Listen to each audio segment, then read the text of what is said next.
Assalamu alaikum wa rahmatullahi wa barakatuhu. There comes a point in life when you realize that not everything disturbing your heart deserves an explanation.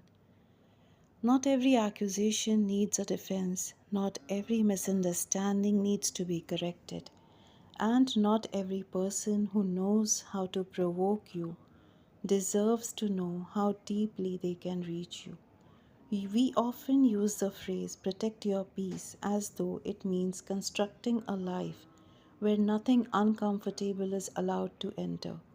Islam offers something far more demanding. It teaches you to develop such command over your inner world that peace is no longer dependent upon the behavior of people around you. There is a very different kind of peace. The Quran describes the servants of Ar Rahman, and when the ignorant address them, they say words of peace. As mentioned in Surah Furqan, ayah number 63. Look carefully at what Allah does not say. He does not say they defeated the ignorant person. He does not say they proved themselves right. He does not even say they made the other person understand.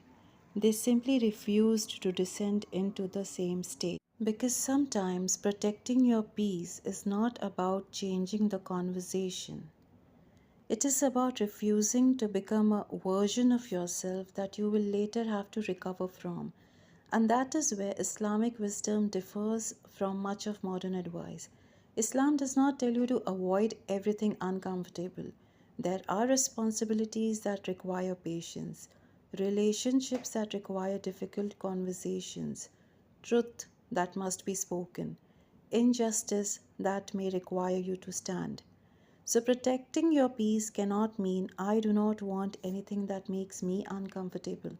That is not peace, that is avoidance.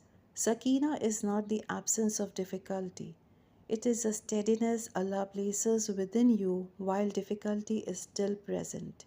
That is why you can be surrounded by uncertainty and still possess composure. You can be disappointed without becoming bitter.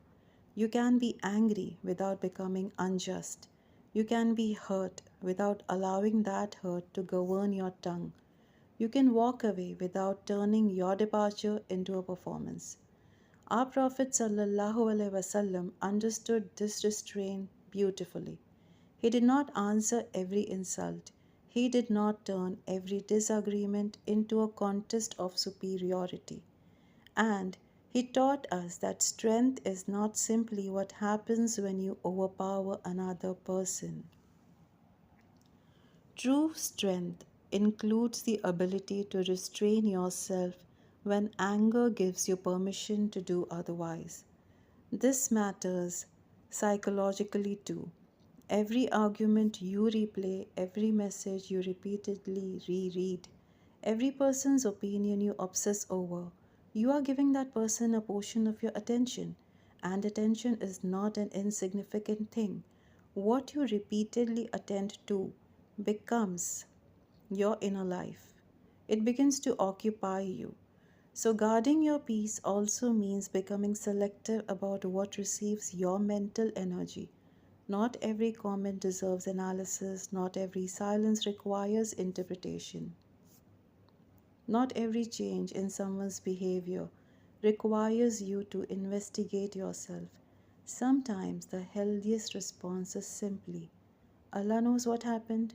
I do not need to spend the rest of my day proving it. There is also a difference between protecting your peace and protecting your ego. Your ego says, I will withdraw so they realize my worth. Peace says, I will step back because continuing this is no longer beneficial. The ego wants your absence to be noticed. Peace does not need an audience. And perhaps that is one of the hardest forms of maturity in Islam. Learning to leave something without needing to make the leaving dramatic. You do not have to announce every boundary. You do not have to explain every withdrawal. You do not have to convince everyone that you were justified. Allah already knows, and sometimes that knowledge is enough. The Quran says, repel evil with that which is better. Surah Fussilat, ayah number 34. That does not mean allowing evil to continue unchecked. It means refusing to let someone else's behavior dictate the moral quality of your response. You can establish distance without hatred. You can say no without humiliation. You can correct someone without cruelty. You can defend yourself without becoming consumed by revenge. You can leave a room, a conversation, or even a relationship without carrying the entire encounter into the next 10 years of your life. That is protecting your peace, not building walls around your heart, teaching your heart where it belongs with Allah. Because ultimately, your deepest peace was never supposed to come from having perfectly behaved people around you. It comes from knowing that your affairs are seen by the one who never misunderstands you. So perhaps protecting your peace is not asking, how do I make everyone stop disturbing me? Perhaps the better question is, what am I allowing to disturb the part of me that belongs to my Creator, Allah? And once you begin asking that question, you become much more careful with your attention, your tongue, your company, your reactions, and your silence. You stop fighting every battle simply because you were invited into it. You stop explaining yourself to people committed to misunderstand you. You stop confusing access with love.